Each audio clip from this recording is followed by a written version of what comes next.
Ma'am आपका parcel है। Order ही नीचे रख दो। सुन यहाँ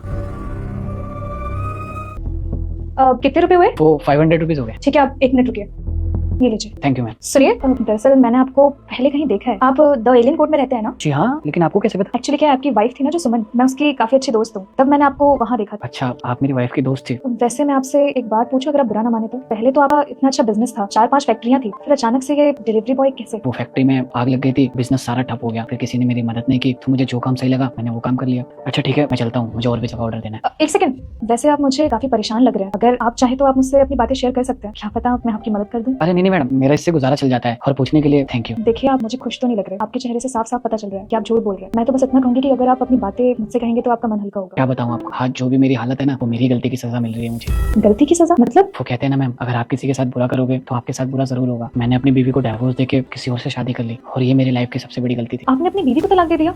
लेकिन क्यों? क्या वो आपसे प्यार नहीं करती थी? अरे नहीं मैम, ऐसी कोई बात नहीं है। मेरी बीवी तो मुझसे बहुत प्यार करती थी, लेकिन मैं ही पागल था जो किसी और के बहकावे में आ गया। मैंने जिससे शादी की वो सिर्फ मुझसे प्यार करने का दिखावा कर रही थी, मुझसे प्यार नहीं करती थी। मेरी प्रॉपर्टी, मेरे पैसों से प्यार करती थी। उसने धोखे से मेरी सारी प्रॉपर्टी अपने नाम कर ली, और उसने मुझे तलाक दे दिया। और तलाक के बाद उल्टा उसने मुझे हरेसमेंट के केस में फंसा दिया, जिसकी वजह से मुझे 6 महीने की जेल हो गई। और जेल से आने के बाद मेरे सारे रिश्तेदारों ने मुझसे मुंह मोड़ लिया, किसी ने मेरी मदद नहीं की, और आज ये छोटी मोटी जॉब करके अपना गुजारा कर रहा हूँ। लेकिन अगर ऐसी बात थी तो आप अपनी बीवी से माफी मांग सकते थे, क्या पता वो आपको माफ कर देती। कम से कम आपको ऐसे अकेले तो नहीं रहना पड़ता। अब तो अकेले रहने की आदत हो गई मैडम, और वैसे भी किस मुंह से मैं उससे माफी मांगूंगा। मैंने अपनी बीवी के साथ बहुत गलत किया, और उसने मुझे बहुत समझाया था, ये लड़की तुम्हारे लिए सही नहीं है, वो तुम्हारे पैसों से प्यार करती है। और मेरे आंखों पे तो पट्टी बंधी हुई थी। मैं इतना पागल हो गया था उसके प्यार में कि अपनी ही बीवी से नफरत करने लगा था, और मैंने अपनी हंसती खेलती जिंदगी को बर्बाद कर लिया। और किस मुंह से मैं उससे माफी मांगू? मैं उसे और तकलीफ नहीं देना चाहता। वैसे अगर वो आपको कहीं मिल जाए तो आप क्या करें? अगर मैडम वो मुझे कहीं मिली ना, तो मैं उससे बोलूंगा कि मैं माफी के लायक तो नहीं हूँ, लेकिन हो सके तो प्लीज मुझे माफ कर देना। लेकिन क्या फायदा इन सब बातों का, 5 साल हो गए हमें अलग हुए, अब तक तो उसने शादी भी कर ली होगी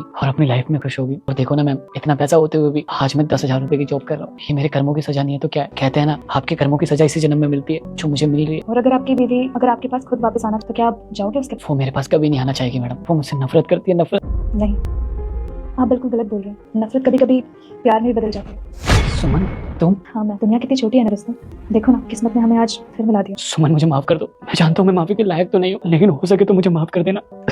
नहीं रुस्तम, मत रो, मैं तुम्हें माफ कर दूंगी, लेकिन एक शर्त पे। क्या है तुम्हारी शर्त? मैं तुम्हारी सारी शर्त मानने के लिए तैयार हूँ, प्लीज बताओ मुझे। ठीक है, तो मेरी ये शर्त है कि आप मुझसे दोबारा शादी करेंगे। क्या शादी? मैंने तुम्हारे साथ इतना कुछ किया, फिर भी तुम मुझसे शादी करना चाहती हो? क्योंकि मैं आपसे बहुत प्यार करती हूँ। हाँ, जब हमारा तलाक हुआ ना, मुझसे रहा नहीं गया है, तो कहीं ना कहीं अपने आप को खत्म कर देना चाह रही थी, लेकिन मेरी माँ ने मुझे समझा, उन्होंने मुझे संभाला, और देखो ना किस्मत ने आज हमें फिर मिलवा दिया। मैं तो आपको कभी भूल ही नहीं पाई, क्योंकि इतना सब कुछ होने के बाद भी कहीं ना कहीं मैं आज भी आपका इंतजार करती थी।